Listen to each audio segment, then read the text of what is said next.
he get his turkey? You don't like turkey, you know that.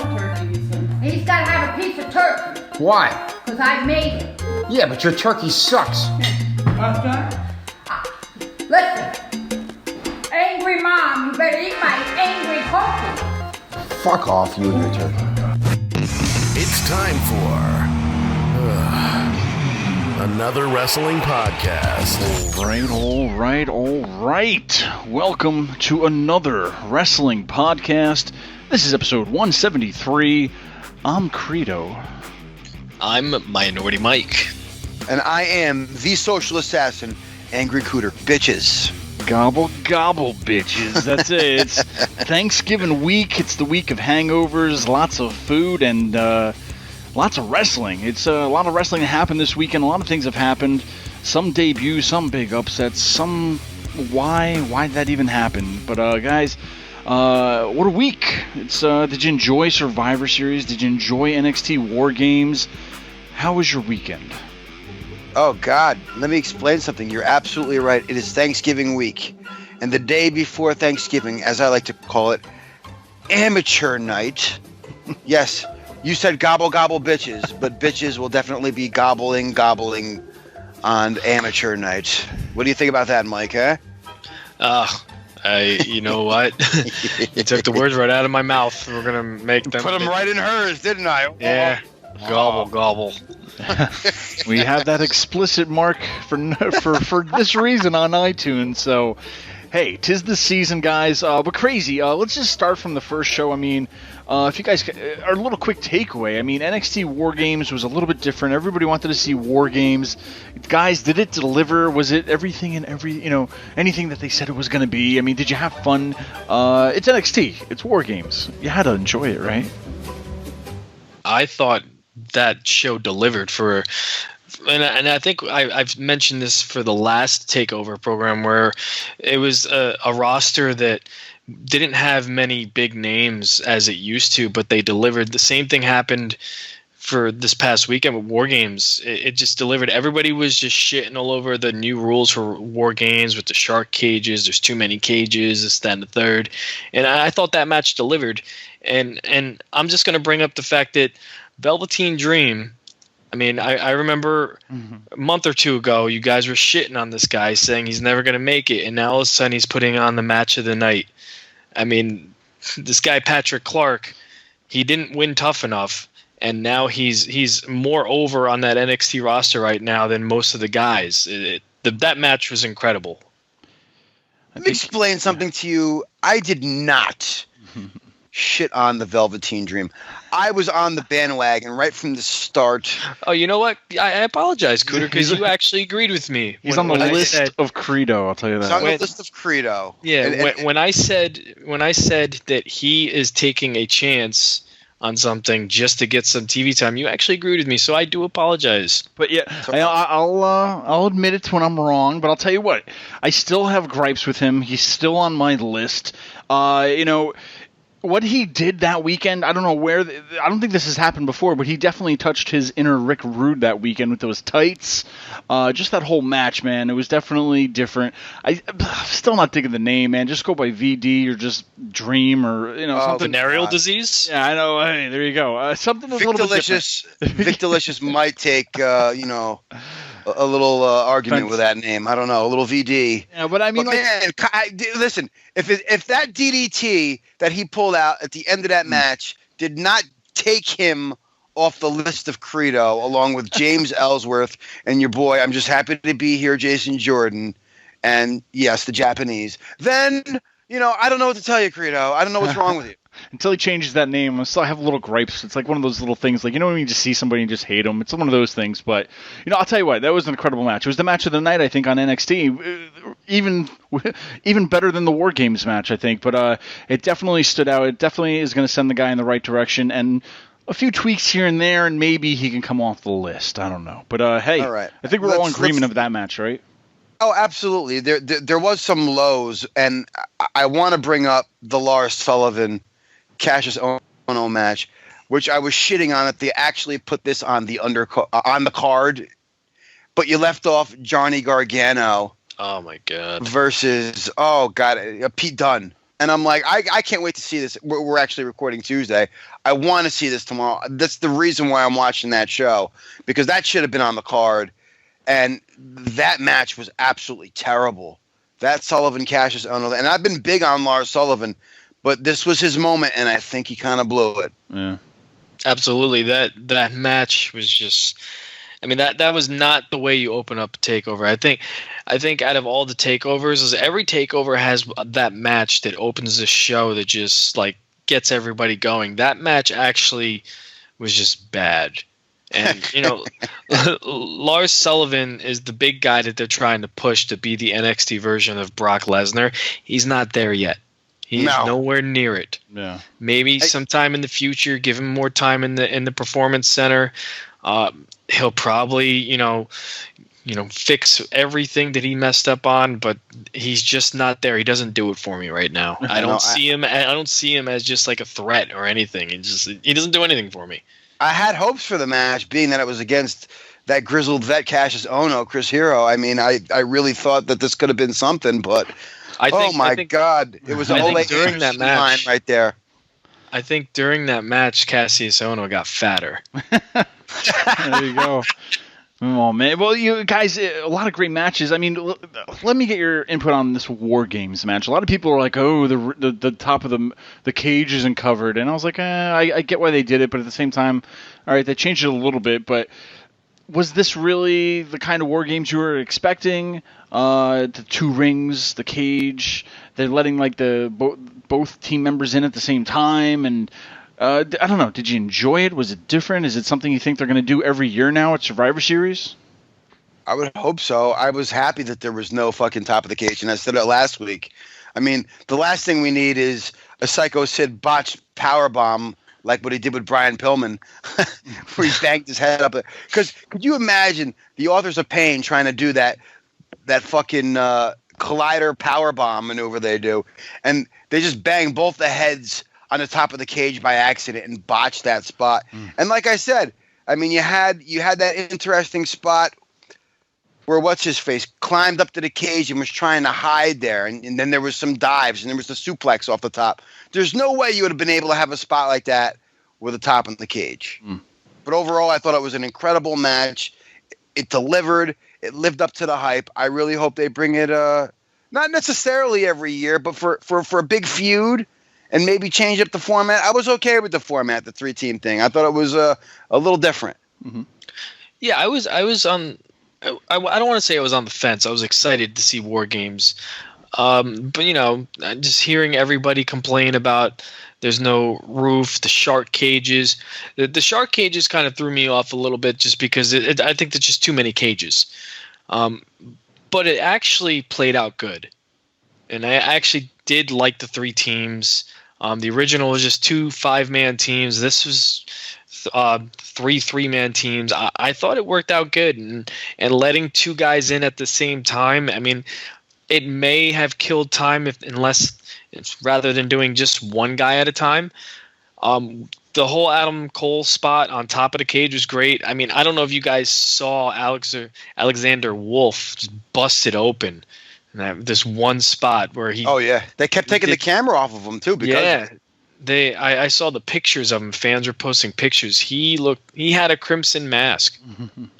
They really are behind Adam Cole, too. I mean, I was kind of thinking, it might have went to Roderick Strong or something like that. I don't know. I really wasn't sure who was going to win this. But, I mean, hey, Adam Cole, baby. He stood out in the end and won for the team. So I don't know, guys. Undisputed Era. They're pretty much getting pushed to the moon, right? Well, let's talk about something else real quick on this card. The fact that Kairi Sane did not win the NXT Women's Champion, we know made you very happy. But what are your thoughts on Andrade Cien Almas, new NXT that was a champion? surprise. Thought it was a great match, and I thought he almost killed your boy with that fucking DDT. I love the fact that they did that. I mean, that's what I wanted. I didn't think they were going to do it, but that's exactly what I wanted. And it happened, and it was great. I mean, I don't know if you guys noticed this, but that celebration with Andres. I can't even. He's the champ, and I can Andrade Siena Almas. There we go. His celebration seemed really long. Yeah. I don't know if the producers might have like messed up on something and just told him to continue celebrating, or like that the match was too short. I don't know, but it just seemed a lot longer than what it should have been.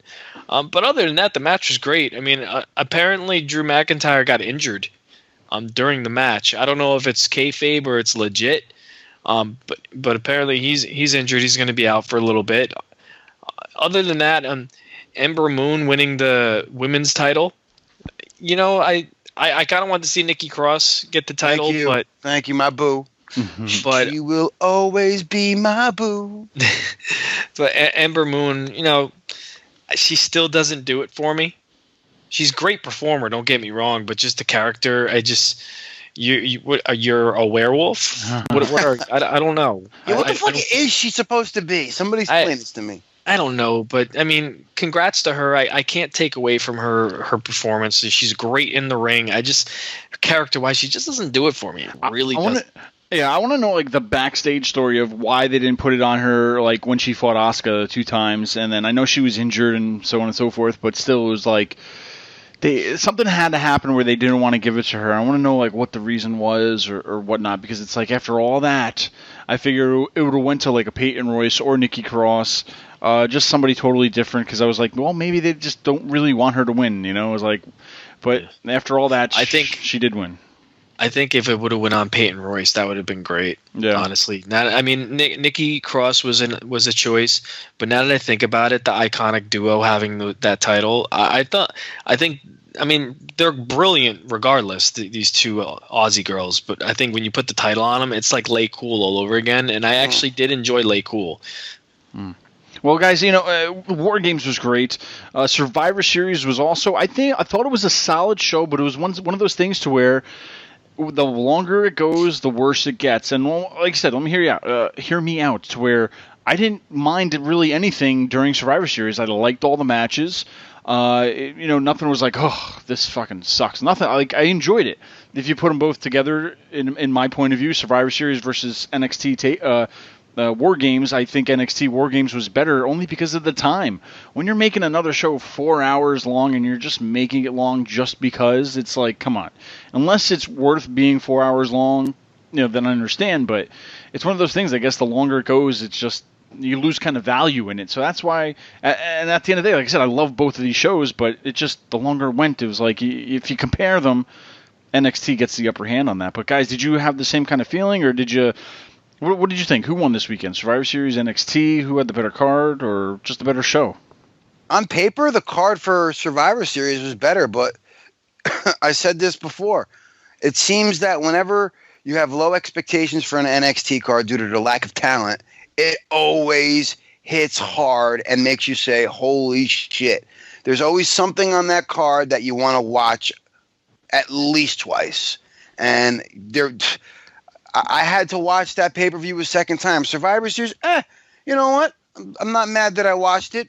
I'm not mad that I DVR'd Walking Dead, But, Enzo Amore and Kalisto was on that card. Why? I know we need filler, but why? They were on the pre-show. Listen, the pre-show is part of the pay-per-view now. It is what it is. Okay. Survivor Series for me was a good card. It wasn't great. I don't think it lived up the expectation, especially the 5-on-5 tag match, which I'll get into in a second. That Brock versus AJ match was just amazing, in my opinion. I thought both guys did a tremendous job. Brock did great selling for AJ. There was a point in the match where they made you believe that AJ actually had a chance to win this match with the storytelling going on in there. I thought that was definitely the match of the night. Wasn't the match of the weekend, but it was definitely the match of the night. Now we get to the match that they been hyping up for about a month and a half now with the 5-on-5 Raw versus SmackDown. There were some good entertaining spots in it. Like I like the interaction between a Balor and a Nakamura. And then you got to see matches that you probably will never see again. Where like you saw Randy Orton, Finn Balor, or Randy Orton, Samoa Joe. But then it just I don't know, something about it. There was a guy in there that just stood out like a sore thumb, and we can't see him. And I couldn't see him in this match. It made no sense for him to be there. Like, all right, I understand if Cena's there to put over a guy like Braun Strowman or Finn Balor or even a Samoa Joe, those guys that are going to be your future. But, I mean, Kurt Angle got the pinfall on John Cena. Man, and he did not even get the memo about wearing blue. No, fucking not at all. Green, and don't even say his jorts were blue or he had some blue in his shoes. It doesn't count. You got to wear the damn shirt. Fucking Nakamura had a shirt. You got to wear the damn shirt. He was out there promoting his new lime green shirt. That's all he was there for, to sell more merch. And then, you know another grievance I had with John Cena? Okay, so he's a SmackDown guy, right? When he comes out, he goes to the announce table. Who does he give a 5 to? Oh, Booker shit, T. you're right. Yes, Booker Booker T, T. a Raw guy. What the hell is wrong with this? John Cena. The 5-on-5 to me, I mean, it was cool to see a guy like Braun Strowman being one of the survivors, and I hate the fact that they say sole survivors.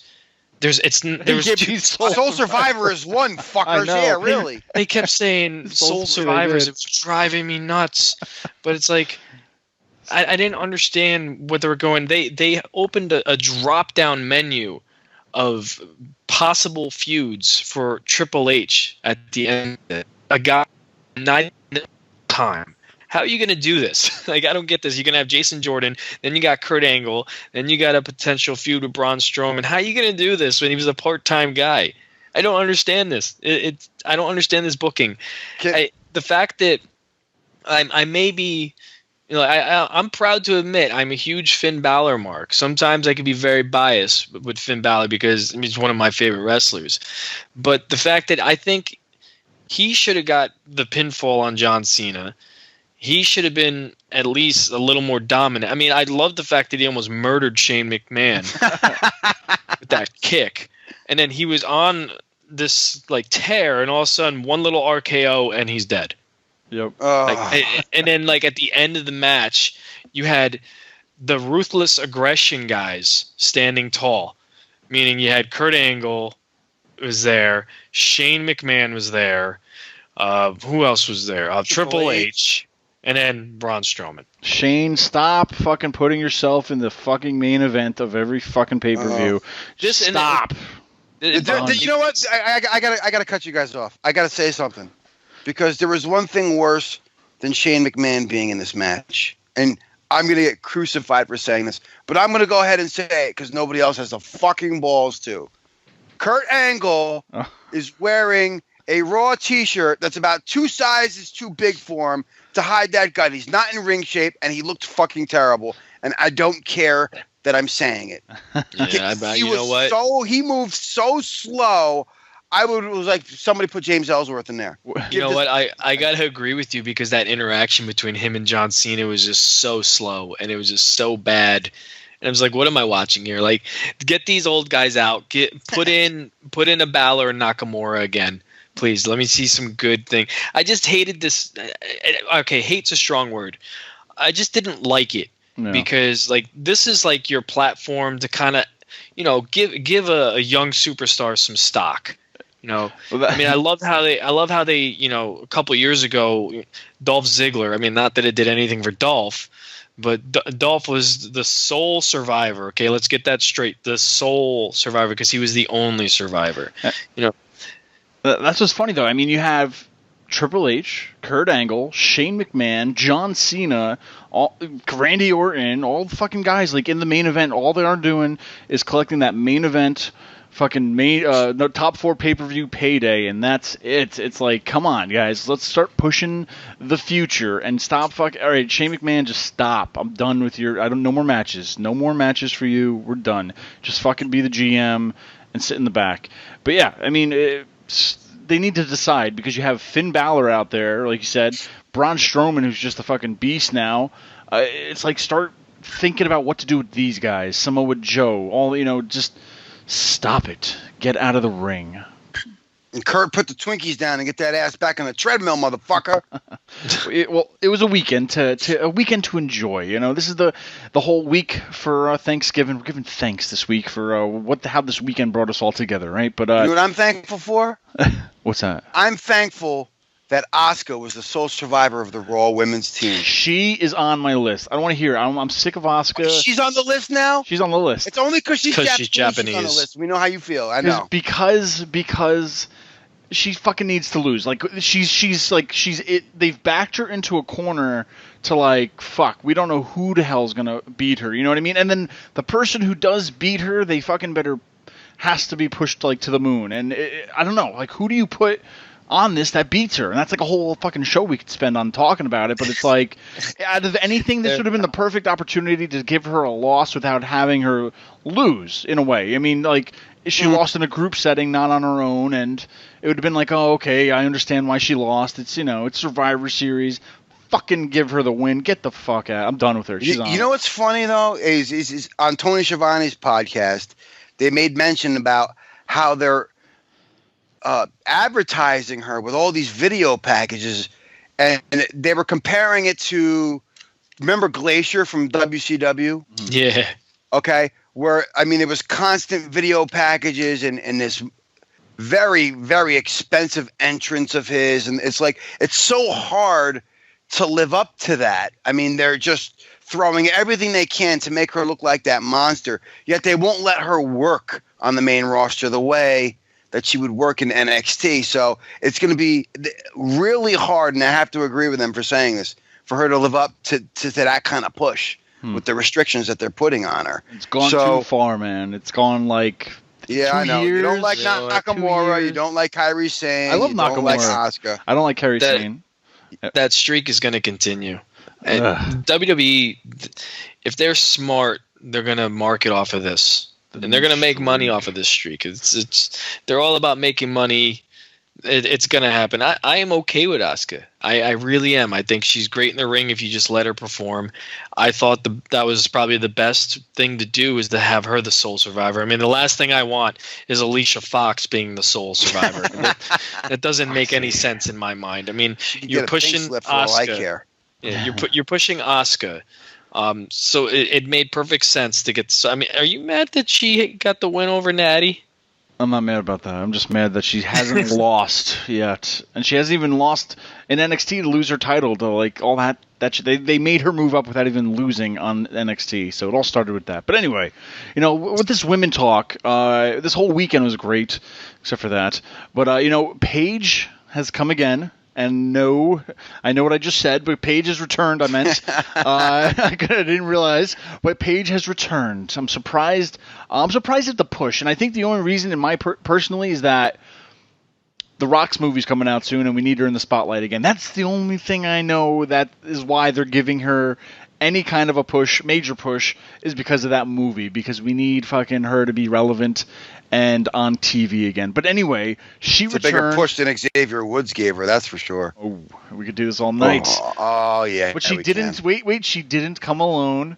She had Mandy Rose and Sonya Deville with her on Raw, and something else happened on SmackDown. But we'll get to that in a few. But guys, what do you think this is? What do you think this is happening? Is this like a mini Women's Shield, or is this just a new faction, or what are we calling this? It's just a Women's Revolution again? I don't know. I think they just needed more people on both women's rosters. We're seeing it on Raw, and as we speak, we're watching it on SmackDown. This is necessary. We literally have divisions that have maybe 6 to 7, and I think SmackDown might only. SmackDown's got 6, I believe, at the time. Like active women's wrestlers. You can't have a division with no mid card in it. With just a title. So if you're not in a title picture, there's nothing there for you. And half these women, you can only have the feuds last for so long. We've pretty much seen everything we're going to see. The rosters the way they are, and they've already been shuffled. Most of these women have already wrestled each other countless times on television. So it's time to bring up some new blood. Maybe weed out some of the old broads. We could put some Alicia Foxes out to pasture, you know. We could trim a little bit of fat. Yeah, and I can't even say that because she's actually had some pretty decent matches. But you know what I'm saying? We need some new blood. We need people for Asuka to beat up on because we don't want her to go through the top girls right away, Credo. You know what I'm saying? Well, you said it too right there is SmackDown. With SmackDown, Ruby Riott, Liv Morgan, and Sarah Logan, who hasn't really touched NXT soil, per se, except for the Mae Young Classic, if you remember her in there. But okay, now we have the each side beefing up a little bit their divisions. Are they going to just be fighting for one belt? I'm thinking this could lead to a women's tag team championship or something to that effect. Maybe a 6-man or 6-woman tag team championship. I don't know. Mike, let's hope not. I mean, do you think there's going to be too much women for one belt? Well, there's never such thing as too many women. I'll tell you that. Especially when you're talking about some of these bitches. My God. Liv Morgan, Sarah Logan, Mandy Rose, baby. Oh, God, that's spank bank material for weeks. When you said Paige returns, that sounds like a sequel to a porn. It really does. Brad Maddox comes again. Yeah, you know what? I'm to go back to the Raw side. I'm actually a lot of the stuff that Cooter said, I'm not going to repeat because I agree with it. It's a breath of fresh air for the women's division, and as much as Paige, fucked up outside of the ring, it's good to see her back on WWE TV because damn well she can go out there and put on an amazing match. Even a Mickie James, they're in there, and potentially a match with Asuka. You're going to get some good matches, so this kind of puts life back into the women's division. Now you go to the SmackDown side, and Ruby Riott's great in the ring too. That triple threat match they had at the Takeover, she was one of the standout performers in that match. And Liv Morgan, girl is drop dead gorgeous, beautiful. Absolutely. I think maybe they can hide her in a 3-woman team. She's still a little green. Every division needs jobbers, though, Mike, don't they? Well, we need jobbers. I understand that, but she's not being placed as a jobber right now. I got a job for her. Yeah. Well, hey, guys, Hulk Hogan tweeted to her, and I'm kind of confused by this. Maybe you guys can help me understand it a little bit. He tweeted at RealPage WWE, and quote, "It's really good to see you back where you belong, and I like your crew. If you really want to go evil, I'll dig in my Hollywood rule book, period. Loves Hollywood Hulk Hogan for life." I love this. I know exactly what he's trying to do. What's going on here? He's trying to make a video. I was going to say. But at least, Hogan, I've said it before, he's made more money on this sex tape by fucking his best friend's wife and dropping a few N-bombs than he did his entire wrestling career. I got to say. Bankrupted a corporation. Okay, and I don't want to come off, Paige? in a certain way, but Hogan, I've watched Hogan's sex tape. Yeah, I watched it. It's like a train wreck. You just have to watch it. And I watched Paige's sex tapes, and not for nothing, but Hogan will put these two, Brad Maddox and Xavier Woods, put him to shame with He's packing, bro. With that thing. He might impale Paige. She just came back, Hogan. We don't need her injured again. Come on. Give her some time. But that's how great. He's going to give her advice? Hogan, you're the biggest fuck up. Even though you made so much money because of it, you want to give Paige advice? I'll go into my Hollywood playbook. Here's the rules. Don't fuck your best friend's wife, especially on tape, and don't drop M-bombs on there. Interesting. Well, guys, do you think this Women's Revolution 2.0, what do you think is going to come of it? Do you think we're just expanding the rosters or something?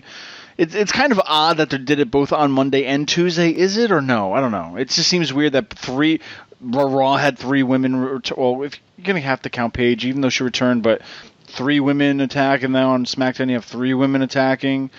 Is it coincidence, or is it just, hey, we just need to fucking expand this roster? I think there's a lot you can do with this. Booking wise, I mean, if it's booked correctly and booked right, it can work. Because, I mean, like I said before, it adds life to the women's division because, like Cooter said, it's just like we're getting the same matches over and over again and like the same feuds, and we need something different. Just the fact that, you know, SmackDown did the same exact thing that Raw did. I mean, that's Vince and Kevin Dunn just thinking it's the greatest thing ever to do stuff the same way. Like, we're not gonna fucking notice. Fucking Mike, Kevin Dunn. how'd that conversation go? Got Paige. Oh, Vince. We're gonna bring her back. You sure, Vince? We're gonna bring her back with Trish Stratus. Well, Vince. Kevin, get Trish Stratus on the phone. You got it, boss. You got it. That's not Trish. Oh, they'll never notice. And then the next night on SmackDown, we're gonna do a 3-women attack angle. 3 women? Again? We did it already? We did it last night, both. Do it again. Just fuck it. Just do it again. They're never gonna notice. These fans are dumb. And while we're at it, Roman Reigns is gonna win the women's title. Then he's gonna win the tag title. And then the cruiserweight title. Oh, you just made me remember. I want to get into this too with you guys. We also had something else happen on Monday Night Raw. The Miz losing to Roman Reigns the Intercontinental Championship. Now this is like the one biggest problem with Raw is that they don't have the WWE Championship every week on there. You know, the Universal title comes and goes whenever Brock's around, and that's it. But in the meantime, you have these guys that are working for nothing. Like, what are they fighting for? Okay, granted, you know, they moved the Miz from SmackDown to Raw. Miz has had a great year, great on the mic. You know, definitely a lot better than what he ever was. And you have him lose it, and I find it funny because you have him lose it to the most cocky, prickish Roman Reigns now. It wasn't like, I want to match with you. I want to prove why. Or it was just like, you know what? I'm going to come in here. I'm going to be like a fucking dick, and I'm going to take the title away from you. And I'm like, the Shield is kind of like, what is going on with the Shield right now? Because it's just corny as fuck, isn't it? That's why I said I'm not a fan of it. And it's like, what? It's like, okay, you know, Roman came back. I know we needed to get him some cheers, but fucking Ambrose is just always going to be Ambrose. Meanwhile, Seth Rollins is stuck in fucking purgatory, fucking one of the greatest talents you have on your roster, and it's like, we don't know what to do with him, but we have to stick him back in the Shield because we need a Roman to get fucking cheered and not booed every week. And now he gets the Intercontinental Championship. Technically, yes, a mid-card title, but if they could push Roman Reigns down to the mid-card, I'm all for it. But guys, was this worth it? Do we need Roman Reigns as the Intercontinental Champion right now? I mean, is it just, now he's a Grand Slam champion or something like that? Like, really? Quote The Miz, really? I think they just really wanted to make Roman look strong. And make him look strong again. So, I mean, that's why they surrounded him with, you know, Dean Ambrose and Seth Rollins, because they knew how popular how popular the Shield was, and allegedly they're trying to build Roman. They're trying to build Roman up for Brock for WrestleMania, which I pray to God that match doesn't happen. But that's neither here nor there. But they wanted to make him look strong by putting the IC title on him, just to say that he's a Grand Slam champion. And I mean, and if you really look at it, I mean, Roman's the guy that Vince has a hard-on for. And when you look at that Shield, before last night, Dean Ambrose was the only Grand Slam champion out of that group. Jeez. So they're like, Vince is like, fuck that. Oh, man. Like, he's got to make Roman just put the title on Roman. Grand Slam champion Roman Reigns. That's you know how, like, okay, so you know how, like, when somebody wins the Andre the Giant Battle Royal and that fucking trophy is everywhere for like the first month? I guarantee you, come Monday on Raw, Vince is going to be in Michael Cole's ear. Bring up a Grand Slam champion again. Bring it up as a Grand Do a Slam shot every time he says it. Damn it. It's gonna be a drinking game. I guarantee you, and he's going to constantly be running that through us, like just to make it a point. Like, all right, we get it. He's a fucking Grand Slam champion. You want to make him strong because you want to build him up for Lesnar. Like I fucking care. I said this last week. The Shield has become a nostalgia act, much like the second coming of DX when Triple H and Shawn Michaels reunited. It wasn't that same DX. It wasn't that gritty rated R. It was so watered down, and the Shield has become the same thing. Just that cheesy nostalgia act. Like, I was okay when it was just Rollins and Ambrose. And you knew that eventually you would get Roman. But I just kind of wish that they would, here and there, that they wouldn't be like butt buddies. Yeah. Like, the whole focus is now on Roman, as opposed to that great buildup that we had with Ambrose and Rollins, which basically brought back Ambrose, who was fucking, like, just terrible. Yeah. Everybody was complaining about him for so fucking long.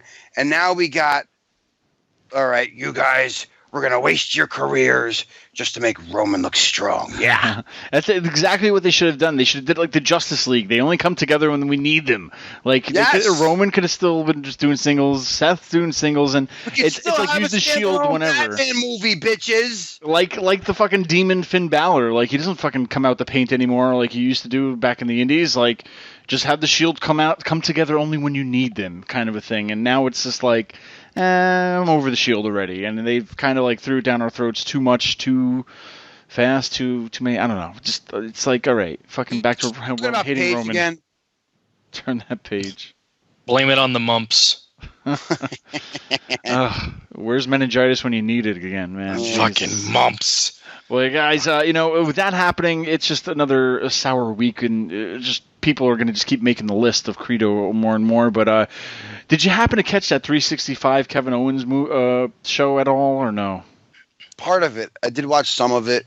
I'll tell you what, it's definitely making the network like, wow, I gotta get this, and it's almost like the 30 for 30 on ESPN. It's a great like little documentary series, but I'll tell you what, they need to come up with series that aren't fucking taking a year in the making, because it's like you only have one now. They need something that's like, hey, you can have one a month or something like that, and man, now we gotta wait till the next one till next year. It's like, geez, they need to start doing monthly stuff and not 365. I don't know. That's just my opinion. I thought it was a cool concept. Oh, definitely, I really for did. Sure. It's definitely awesome.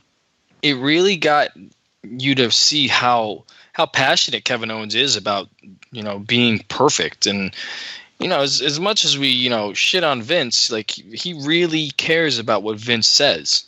Yeah. And then that interaction between him and Vince when he's like, "Are we good?" and Vince is like, "No." How awkward is that? Like, you saw Kevin was just standing there, like, I don't know.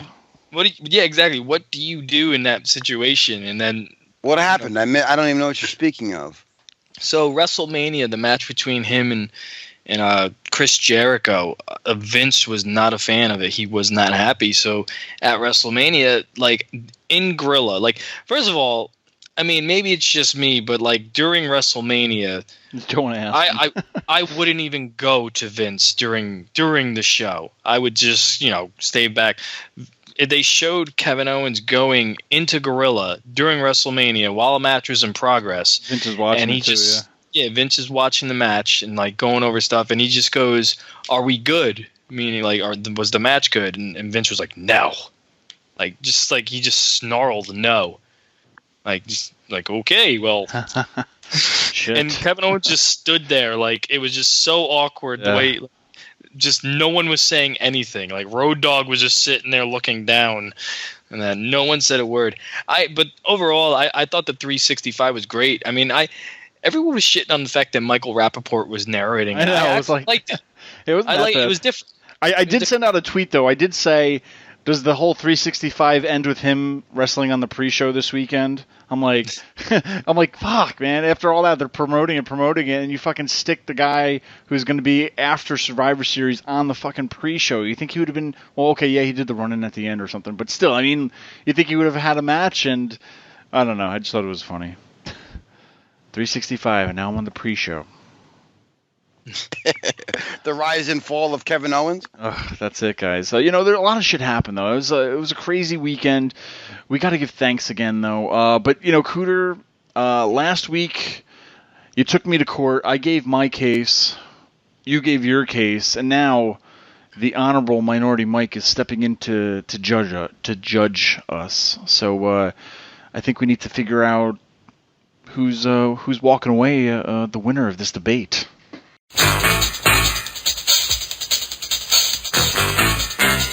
I guess court's in session. So I know the listeners probably haven't heard last week. So if you two can quickly just state your cases as quickly and briefly as you possibly can, sum it up, please. Well, Your Honor, basically, I had a little bit of some gripes with the whole Charlotte Flair winning the Women's Championship again 1 week before Survivor Series. We came off a week where her daddy was on 30 for 30 and we got to see his career, and then all of a sudden, a few days later, Charlotte wins the Women's Championship again for the 20th time in 2 years. My whole point is that basically she's being made into a champion too many times within a short amount of time. It's like we don't need a 6-time women's champion when it's only been around for like 2 years, if that. So my whole gripe is basically favoritism. You're only giving it to her because of who her daddy is, not because of other things going on. I feel like there was plenty of other women we could have given the championship to. We didn't need another reign. Credo, he said briefly. And basically that's it. And Your Honor, I want to let you know that I didn't step on Angry Cooter's time. That's all. Fuck off. All right. Yes, we're putting the belt on her because of her daddy's name. We get it. But guess what? In this day and age, this is still a business, and that name draws dollars. So yes, I'm okay with it. And don't be fooled. I said last week, it's not because he doesn't, because of the favoritism. He's a heart mark. It starts with Brett and his partner, Jim the Anvil. He loves the Hart Foundation. He's just mad that Natty lost the belt. The other thing is, wait. Let's also just note that 3 of those title losses were to Sasha Banks in a 6-month period, and that's not her fault. That's just shit booking from a shitty writing team that has nothing to do with her. I mean, honestly, we could easily say she's a 3-time champion, and it would be the exact same fucking thing. It doesn't really matter at this point. Well, nobody's doing it better than Charlotte. Well, just like Charlotte's titties, this argument is lopsided. Matt. I had to throw that out there. I really did. I get both arguments. I really do. It's Survivor Series season, so a heart's got to get screwed sooner or later. I mean, and I understand the favoritism, but I also understand that they got to make their money. All right. And I don't dislike Charlotte in the ring. I don't dislike Natty, but I don't dislike Charlotte. And I think Charlotte is a great performer when it comes time. So, I mean, I am actually in favor of being okay with Charlotte being your women's champion. Oh, baby. Oh, baby. That's a lovely robe you're wearing, Your Honor. Let me just say, yes. Yeah, it's a Hugh Hefner robe. All right. You won't be wearing it in front of Charlotte's titties, that's for sure. I'd still play with them. Would you really? Yeah, why not? I think so I could just come on the podcast the following week and say, hey, guess what I did, guys? How was your weekend? Oh, God, it's like watching Jeepers Creepers. I'd still have fun with those things.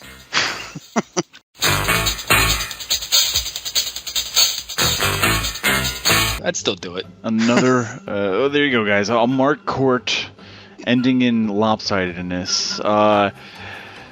Till next time. Lopsided victory. Till next time on Mark Court, we'll have Well, so we'll see what happens. I guess, whenever it happens, whenever we're talking, if we want to bring, somebody else to court, feel free to make your case, and one of us will be the judge, jury, and executioner. Guys, but it is Thanksgiving week. We're giving thanks. A lot of times we talk on the show and it sounds like we're just shitting on everything. We love pro wrestling. We wouldn't have a fucking podcast if we didn't love pro wrestling. So, this week, guys, let's just take a step back. Let's have some positivity and let's give thanks to some of the things that maybe happened this year that we truly loved. Cooter, I'm going to throw you under the Thanksgiving bus. And just maybe, can you give us some examples of things that have happened this year in the pro wrestling world? Yes. Anything that's happened that maybe you're like, wow, I love being a fan, or just anything you want to give thanks to? Two things that come to mind. One being, I'm thankful that The Undertaker is finally done, and I really believe that he's done. I don't say that to be mean, but I just say that because it's just been so bad the last few years. I don't want him to be the next Ric Flair and really tarnish his legacy. The other thing that I'm very grateful for is the most overheel in the business. This hacker who has brought us the good, the bad, and the terrible. Yes, we're talking about Charlotte Flair's titties again.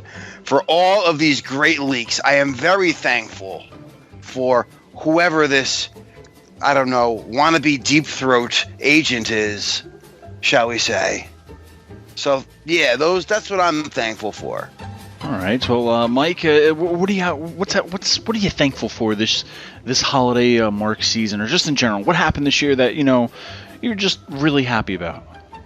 I'm just thankful that there's so many options of professional wrestling, not just WWE. There's stuff outside of it. Like, if I get aggravated with the WWE product, I'll just turn on some Evolve Wrestling, because there's no storylines. Well, there are storylines, but not as storyline heavy. And some PWG. I'm just so thankful that there are different options of where I want to watch my professional wrestling, because at the end of the day, I'm just a huge professional wrestling mark. So I just like to, I like the different options, and I'm also thankful for Miss Mandy Rose, how beautiful she is. And Vince is sitting back in his chair, going senile, thinking that it's Trish Stratus standing next to him. Because she looks like Trish Stratus. And the whole time he's leaning over to Kevin Dunn, he's like, "That's not Trish! I thought you called Trish!" She's got a way better ass than Trish. Way better ass. And and she is one of the true winners of Tough Enough. Oh, yeah? It is. And she's a winner in my heart, and soon, hopefully one day, a winner in my bed. Yeah. Well, there you go. Cooter, don't take this the wrong way, but I am thankful for the angry mom. Because if you guys listen to the beginning of the show, there's also stuff at the end of the show, and she's been a staple out there. So I am thankful, Mrs. Angry Mom Cooter, of just adding to the show. If you hear her, I think we actually got a taste of the Angry Dad too. We'll have to get more of him, but maybe we'll get an Angry Thanksgiving family sit around for this week's show. But guys, that's definitely one thing. Mrs. Angry Mom has definitely added to the beginning and end of each show. So make sure you check out the very end as well as the very beginning, because it's just made my day, especially putting these shows together. Another thing I am thankful for has to be just the network, and I'm not saying WWE Network, but I'm talking about all streaming, even YouTube, just wrestling. I mean, we grew up in an age where we were fucking buying VHS tapes and going to stores and trying to watch this shit all the time, and now it's like, it's at the tip of our fingers. Kids today will just not know what we had to go through to watch pro wrestling, what we love so much. I'm thankful that we're at this era of the streaming of this kind of networks and stuff. Just that pro wrestling is easily accessible at any which way you go on the internet. And lastly, guys, I am thankful for Angry Cooter and Minority Mike joining me each and every week to talk pro wrestling. Because if they weren't here, it would just be me talking for a fucking hour, like some of these other podcasts out there. Like, who the fuck wants to listen to one person talk the whole time? Guys, I am thankful. Did I thankful tell you for I got kicked off, boys? You were kicked off the show. Again. I didn't make it. I was too busy with my life. So. My gosh, kicking off. Sorry, Steve. I just really was actually busy with my life. Wow, guys, what another Thanksgiving, another time to be giving thanks, and we at Another Wrestling Podcast wish you nothing but a happy Thanksgiving. Well, you fucked up the squash? How do you fuck up squash? That's impossible, Ma. Is this what you do? You just ignore me? Listen, I basted your girlfriend. You basted my girlfriend. I basted your girlfriend. You're a sick fuck, you know that? I basted her like a turkey did. I would baste a turkey. I was covered in turkey gravy. He thinks I'm kidding him. You're fucked up.